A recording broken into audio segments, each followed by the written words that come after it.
This looks like a photo taken by a security camera, but if you look closely, you'll notice something peculiar about it. No? Ha! Well then, why don't you go ahead and show us what it is? I don't actually know what it is. I don't know what it is, but I just saved anyway, so... Oh gosh, I forgot that the cursor doesn't highlight. That would make it so much easier. I don't actually know what it is. It could be the box. Could be his hands, his gloves, his lack of gloves. Could be his smile. I'm gonna try the box. It's right here, I think. Ha! Okay. Load.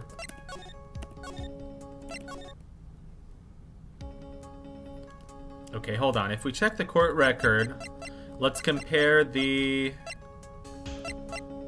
picture of Mask Damask to the security camera. Is the hat different? I don't think it would be. The gloves look the same. Oh, he's got like a thing on his neck. Oh, okay. Okay, I had to look pretty closely at those two photos. Yeah, there's no like face thing right here on his collar. I guess that's it. Yeah, I got it.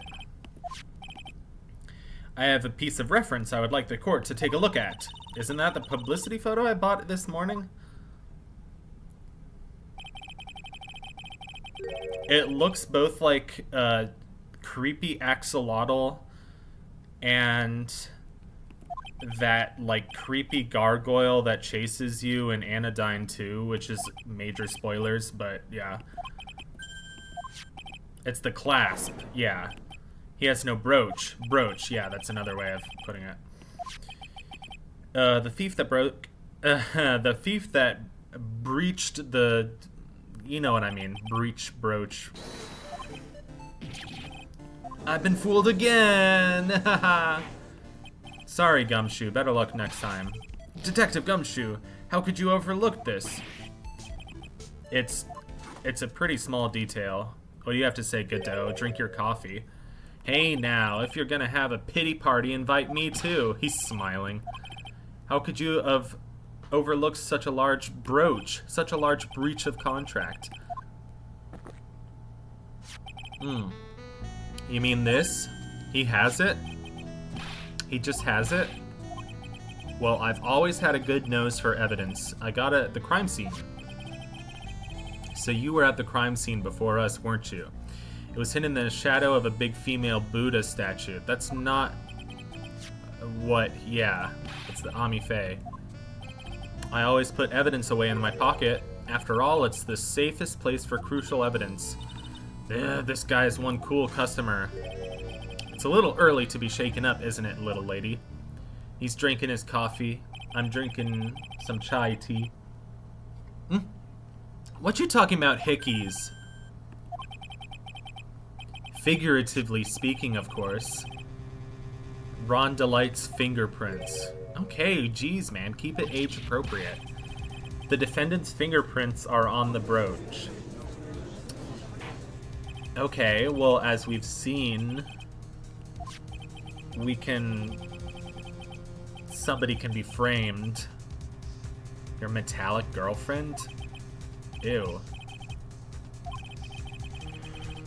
Like that interview with One-O-Tricks Point Never, where he's like, oh yeah, I have a keyboard, I call her Judy, she's my girlfriend. It's like, dude, your synthesizer is your girlfriend? That's so stupid. It's funny though, I love it. I think One-O-Tricks Point Never would be a cool guy. I would want to meet him in real life. He's like, not so big of a celebrity that he would be, you know, pretty humble and pretty cool. Like, I like people like that who are, like, not celebrities, but they still have a really impressive body of work and music. Anyway. Oh, excuse me. Bailiff, bring the next witness into the courtroom. Oh, is it Luke at me? Oh, gosh. 1 second is 1 drip of the coffee pot. Let's hurry it up. Shh! Silence! Hehehe. Now I see, it's all becoming clear. Sorry. The truth has once again been elegantly revealed to me. What we have here is a judge and a prosecutor. A coffee maniac at that. Am I correct? Yes, that's right. Ha! Not bad at all. You're the first person that's ever been able to penetrate my secret veil. I'm sure. It's all you ever talk about anyway. My name is Luke Atme, ace detective and rising star illuminating the heavens. Boy, these two make a perfect pair. They'd either be best friends or they'd tear each other's head off. Or they'd be boyfriends. You have heard correctly. My specially made monocle is worth more than 100 Detective Gumshoes. I feel like he'd have a nasal voice. If Detective Gumshoe was worth anything, that is. There must be some reason that he was all by himself. Well, then tell us what this special monocle of yours witnessed. It looks uncomfortable. It's like a magnifying glass and a monocle. Oh, excuse me. It was approximately 1 o'clock in the morning, just after the date changed. That's when my nemesis, the infamous Mask Damask, dancingly descended upon me. Doesn't the clock change at 12? Yeah. But, yeah, we've seen the photo, it says 00:58, which would be the same as 12:58 a.m., but it's like 0 hours and 58 minutes. So, of course, you didn't have that epic shot of the moon, because weren't you inside in a basement? You were indoors. 30 minutes later, I used an emergency phone to notify the police. I'm sure you did. So you didn't get a clear look at the criminal? My specially made monocle never misses a thing. However, that is limited to things that fall within my own visual range. But of course, that's only natural. I fail to see why the witness seems so proud of his performance that evening. Well, sir old-timer, let me explain. We are not speaking of any ordinary thief, but of the king of thieves, the great Mask Damask, my arch-enemy. That is what my instincts and my years of experience tell me. As much as that voice is fun to do, I think I'm gonna take a break from it for now to rest my throat. Okay, I'll press this because that's the only contradiction I found. 1 o'clock on the morning of the 12th. Yeah. A penetrating question. Who are you penetrating? Can you quit all the penetrating? Sorry, I don't have to make a sexual joke out of everything. It's just too tempting. So, yeah, I wonder why you chose not to hide last night. I'm sure. I knew that by not concealing myself, I would be putting pressure on the thief. What? Your pigeony head. In any case, that's when my nemesis, the infamous Mask Damask, dancingly descended upon me. Dancingly descended. I like alliteration. I don't like his teeth. When he opens his mouth, his teeth look weird. And he has a butt chin, unfortunately, but... Someone please save me. See, Phoenix's teeth are, like, perfectly smooth, but he's got, like, all those jagged, sharp teeth. It just looks weird. The dastardly criminal managed to sneak up on me... That sounded so stupid when I held, like, the note. I extended the vowel. Okay, he had soft-soled shoes. Ace dunce. Ace of cakes. Ace of base. I don't know. Alright, press this. Blah, blah, blah, blah, blah. I saw his mask. Yeah, duh. We know this guy always wears a mask. Oh, you mean your third leg, Captain Winky. Okay, anyway, enough with the sexual jokes. Yes, it's sufficient.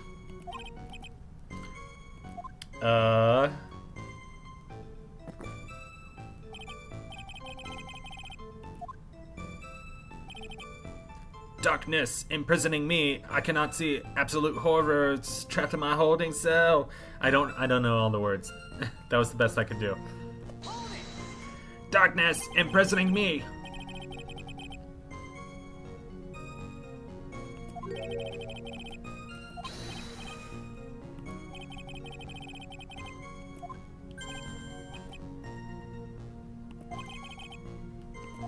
Okay. You lost your memory too, did you? Okay, I guess. You have more brains to begin with. I'm sure you do. Okay, last part. And I should be paying more attention. I should be looking for contradictions. Your silver cord was loosened, I'm sure. Well, Elysium, see, Elysium goes back to Greek mythology, and it's the gates of paradise, basically.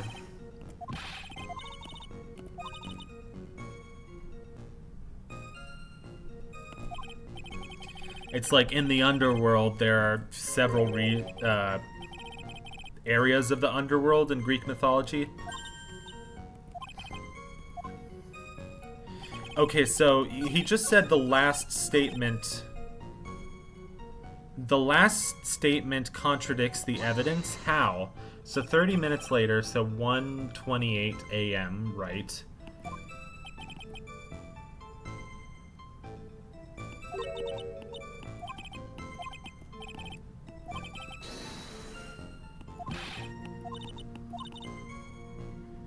So he didn't notice when the thief came in, and he said he was knocked unconscious before he could fight back.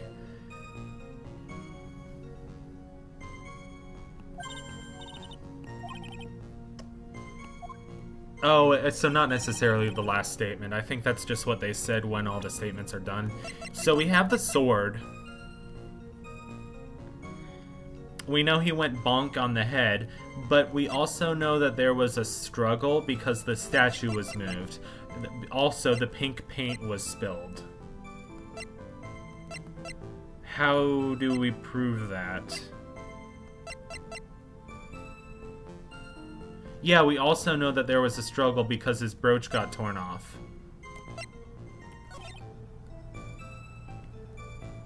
We know that. We have the sword to prove it. Darkness swallowed you before you could land a single strike. But we know that's not true because we know that somehow his brooch was ripped off. So maybe we can say that, oh, the brooch was ripped off and that was evidence of the struggle. I guess that was right. Again with these wild guesses. I'm just a good guesser. That's why I'm so good at Jeopardy. I'm just a really good guesser. It is, in point of fact, Mask Damask's brooch. It was found on the floor of the basement warehouse. I wonder how that happened. Ha! Elementary, my dear lawyer. Obviously it wasn't glued on well enough. Well, duh, it wasn't glued on at all. Ripped off because there was a struggle. Yeah, exactly. It's very validating to see that my train of thought is the correct one for once, that the game actually expects me to follow.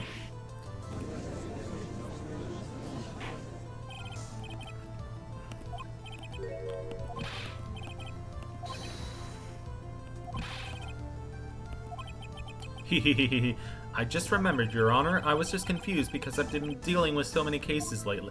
How about you're just lying?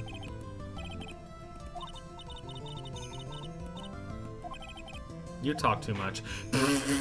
Wow, he just shut down Maya. That was more savage than I was expecting. He needs another cup of coffee. Yeah. Save the big questions for the testimony. That's one of my rules. Do we get a new testimony now? Is he gonna revise his testimony? Yeah. Fight with the thief. He looked away from the door for a brief moment. He cannot be so easily discombobulated. I love that word. He grabbed a weapon from the side and rendered me senseless. Okay. The sword. The Magatama, or whatever the fuck it's called, you know. You fight only with your fists, but they weren't enough. Bam! And that's all she wrote. I don't see a contradiction in that.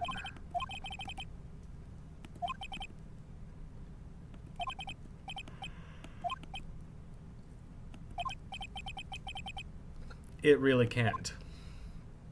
Alright. I don't have enough brain power to be funny. Not that I was funny in the first place. Oh, we get cool music. We get more intense music. Understandably so, because this is, we gotta catch Luke at me in a lie, or else... We got a lot of profiles on this one. Wow, I'm the same age as Larry Butts. That's cool. Oh, you're 23? You're not. You seem more like, I don't know, 27 or something. You're riding your motorcycle all around and you're only 23. Oh, they're both 23? I thought for sure that she was kind of like a sugar mama almost. That she was at least 28. Because of the dynamic of their relationship.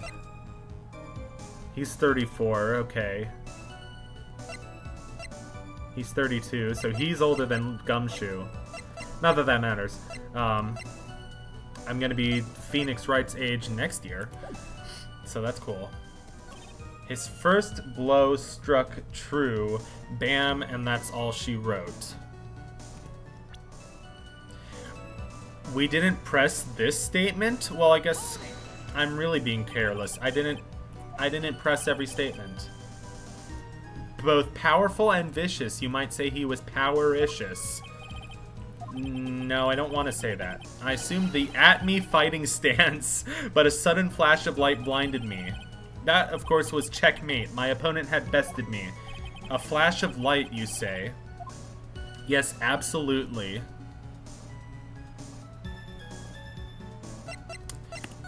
I want to ask both, but yeah. So, a flash of light. You were bathed in a golden light that seemed to come from the statue of the woman. Interesting.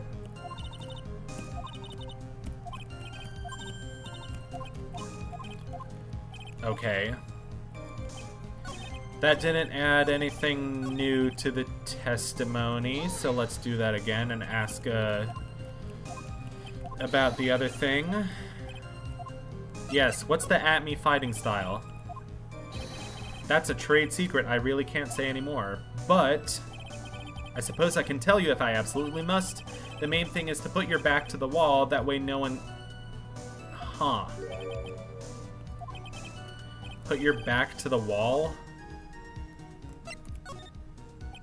Weird. Okay.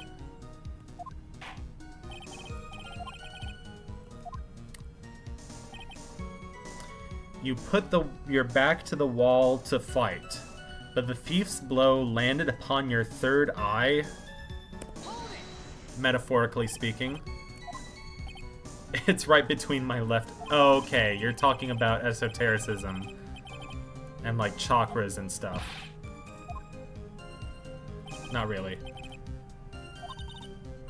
So you got hit on the forehead. You've got a funny feeling about it. Okay. Blah, blah, blah, blah, blah. Oh, I skipped it again. Da da da da da da da da da da da da da da da da. Save your game. No.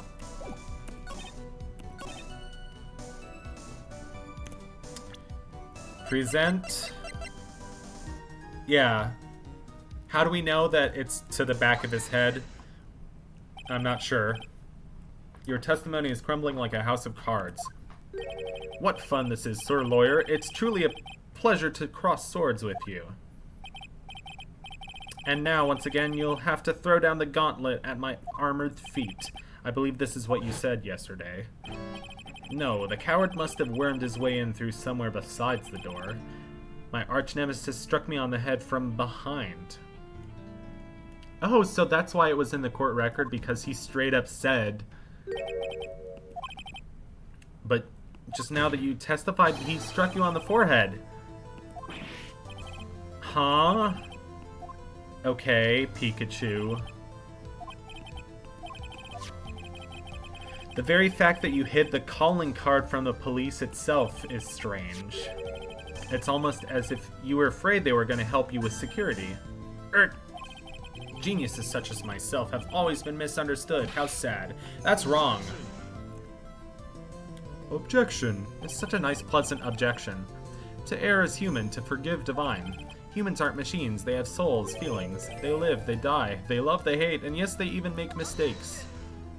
Okay, Godot. Hey, hold on. It's not as pretty as that. He slammed down his coffee. I like that. Always chase a riddle down to the end. That's one of my rules. Sip down that coffee. This is it. This might just be my chance to turn things around. Mr. Wright, what exactly is it that you're asserting? Very well, Your Honor. The defense asserts that... Oh god, I could go with any of them. Mr. Atme is mask to mask. The answer is simple. It's all clear to me now. Detective Luke Atme's true identity is actually Mask to Mask. Yarg!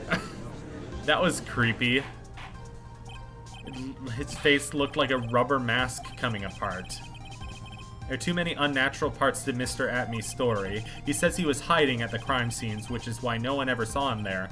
And then in his last case, he manages to outperform Detective Gumshoe and the entire police force to miraculously retrieve the stolen treasure.